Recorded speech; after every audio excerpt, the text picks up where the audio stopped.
I could see my own music in front of me, then I think it'd be thick and wavy and pops of like visual aspects coming out at you, and you're just in your own space and you've got no one around you kind of bothering you, and you could start sort of sitting down and thinking about things, start creating and throwing some ideas together. After about an hour or 2 hours, something starts to cement together, and then I'll finish the track off from there on.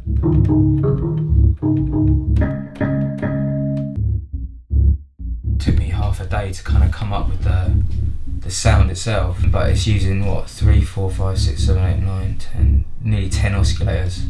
What, just on that bottom end, on that one yeah, side? Yeah. It's quite hard to kind of get that boom clack sound, especially when you're trying to make the track quite driving.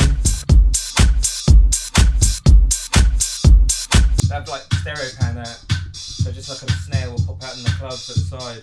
Adding percussion and more percussion, it's kind of like beep, and they all bounce off each other. Great thing to do is the question and answer thing. Yeah. You know? Yeah. You know, question with a sound and answer it. Otherwise, it's just too much for your ears if you've got stuff overlapping and that. A swing on that, 16A swing on it.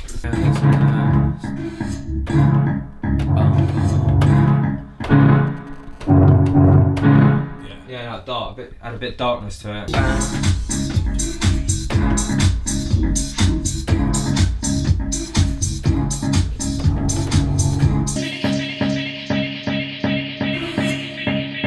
One note, dead straight. That's the key to any great club record. Yeah. Simplicity. It's the foundation of a good track. It's drums and a bass line.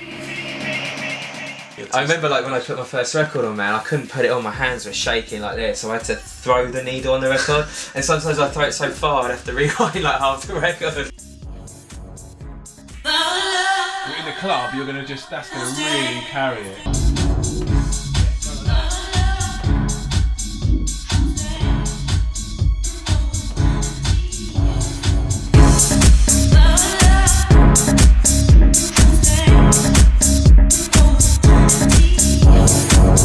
Huge on the System in Fire. I'll blow the speakers. That kick's massive. That's the plan, man. Get it finished for tonight and we'll test it out. It's daunting, but you know, when you get amazing feedback, it's just the best feeling in the world.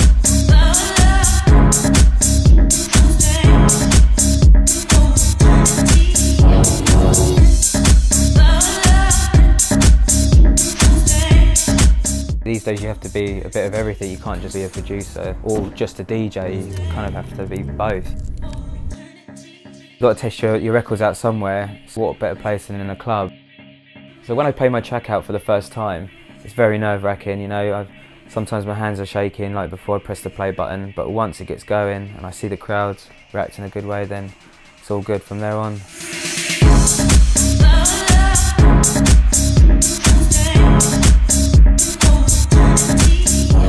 If I don't get that tingle in the back of my neck while I'm making a record, I don't think the crowd will get it.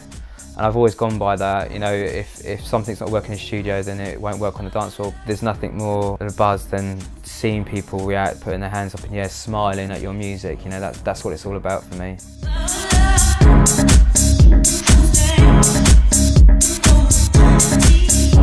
Producing music's given me a lot of confidence as a person. I mean, I was quite a nervous person. Playing out in front of, like, you know, 400 to say 1,500 people on a weekly basis has given me a lot of confidence as a person. And it's good because I've taken that confidence back into the studio. If you want to become a producer, you know, I think that's the best way to think about it. You know, don't set yourself any boundaries, just experiment, think outside the box, crack on, and first of all, have a good time doing it.